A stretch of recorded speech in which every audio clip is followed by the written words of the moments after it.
Aujourd'hui dans Mélotonie, nous recevons Ella Doherty. Bonsoir.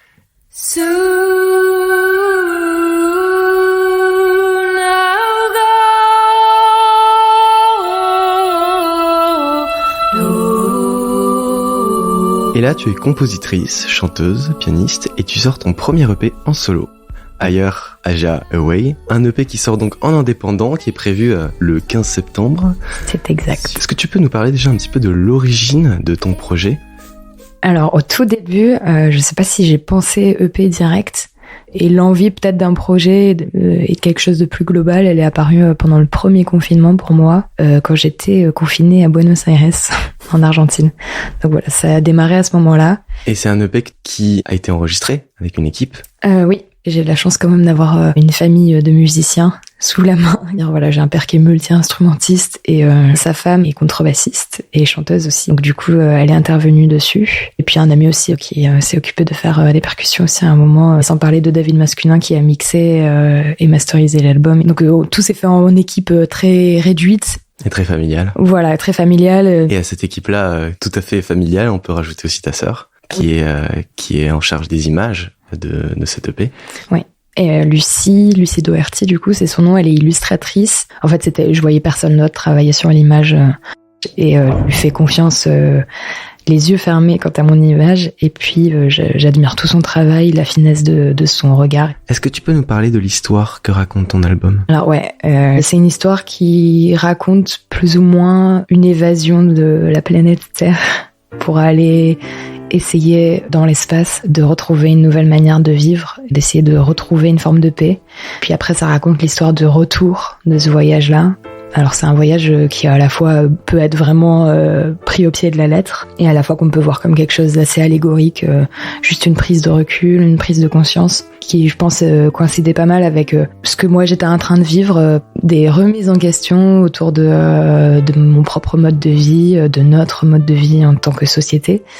Et puis, on peut aussi en faire l'analogie de mon voyage en Amérique du Sud à ce moment-là et du fait d'être partie habiter là-bas, puis après d'être en train de revenir. Et c'était plein de choses qui ont vraiment marqué mon processus d'écriture et tout le processus d'écriture de cet album. L'effet Petit Prince et les différentes planètes et des mondes très différents me permettaient justement d'explorer plein de styles et de m'amuser avec ça, parce que c'est comme si on changeait de pièce au sein d'un même morceau et puis d'un morceau à l'autre. C'est un vaisseau.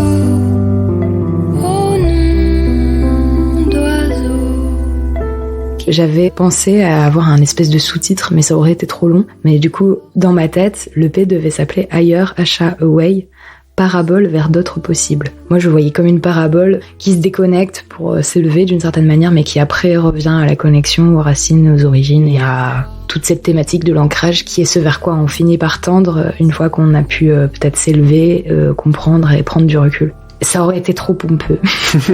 Mais l'idée est là. Voilà.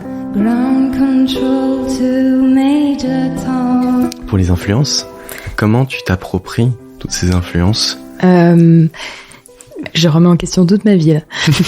Est-ce que je m'approprie vraiment ces influences-là ? Je sais pas si je me les approprie. J'ai l'impression que ce sont des influences. Enfin, composer, j'adore ce terme-là parce que c'est un peu comme faire de la cuisine. On n'invente pas les ingrédients, on les a sous la main. Et moi, mes ingrédients, c'est mes origines franco-irlandaises et puis aussi espagnoles. Et en fait, j'aimais utiliser toute cette palette-là de couleurs. Mais d'une certaine manière, c'était déjà les ingrédients qui étaient là sur la table et j'ai fait avec ceux-là, quoi. Le morceau se compose un peu tout seul. J'ai plutôt l'impression d'aller chercher le morceau qui est dans ma tête plutôt que de l'inventer sur le moment où je suis en train de le composer.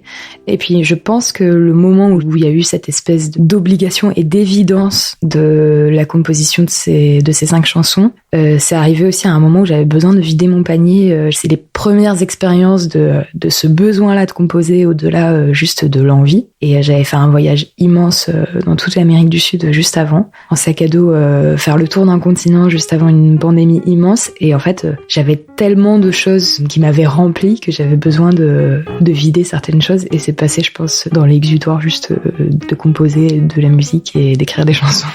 Est-ce que tu as envie de nous raconter plus précisément l'histoire d'un morceau ? C'est un morceau en argentin, du coup, qui s'appelle Odisea a lo lejos et qui presque résume l'EP dans son entièreté. Odyssée vers l'ailleurs, justement, et qui a été, dans l'expérience de son écriture, l'explosion de ce besoin-là de composer. En fait, je l'ai écrit pour arriver à m'endormir parce que je faisais des insomnies pas possibles, comme je pense beaucoup pendant les confinements. Et j'ai dû à un moment, parce que j'avais des phrases de ce morceau qui me tournaient en boucle dans la tête, les écrire et accepter que j'allais écrire ça, même si moi j'étais dans l'autocensure et dans tout un processus qui était peut-être assez toxique envers moi-même. Ça a été quelque chose de... Voilà, il fallait sortir de sa zone de confort pour le faire et puis se détacher de la peur du jugement. Et puis en fait, le pire jugement, c'était le mien. Il a fallu que mon corps m'empêche de dormir pour pouvoir me faire dépasser ça. C'est le premier morceau de ma vie que j'ai terminé, où j'ai mis un point à la fin en me disant ok, il est fini. Et ça m'a fait un bien fou parce qu'en fait, une fois que je me suis endormie après l'avoir écrit, après il n'y a plus aucune autre question à son compte. Je peux peut-être en avoir honte ou je me jugeais après coup, mais c'est pas grave, il est sorti et il est là, il existe, on fait avec. Profitons-en pour parler un petit peu du présent, de ton actu. On a un des morceaux qui est déjà sorti, qui s'appelle Hallucination, qui est accompagné d'un clip. Tu as l'album complet qui sort donc le 15 septembre sur toutes les plateformes. Et le 21 septembre, tu donneras un concert à la péniche de l'Antipode à Paris pour célébrer la sortie de cet album. On peut déjà réserver les places. Oui, sur mon compte Instagram, je crois qu'il y a un lien. Et sur place, de toute façon, à moins que ce soit sold out, j'espère. Et alors justement, comment est-ce qu'on peut te suivre pour les prochains concerts? Et puis où est-ce qu'on peut retrouver ta musique? Alors, mon nom sur Instagram, c'est ella.doherty avec un 0 à la place du O, DOHERTY. Après, pour suivre la musique, il y a ma chaîne YouTube avec le clip de Hallucination. Et puis, sur toutes les plateformes de streaming, vous pouvez chercher l'EP à partir du 15 septembre. Merci Ella d'être passée par chez nous pour venir nous raconter l'histoire de cet album. Merci beaucoup de m'avoir invité à en parler. Et puis, à très bientôt, j'espère.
So this is a try to embrace and change.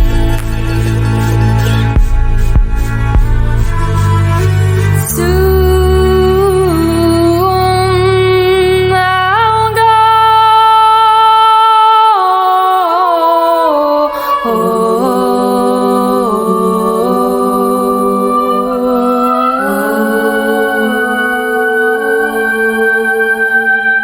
Vous venez d'écouter Hallucination de Ella Doherty. Retrouvez-la dans Mélatonie sur Radio Ems.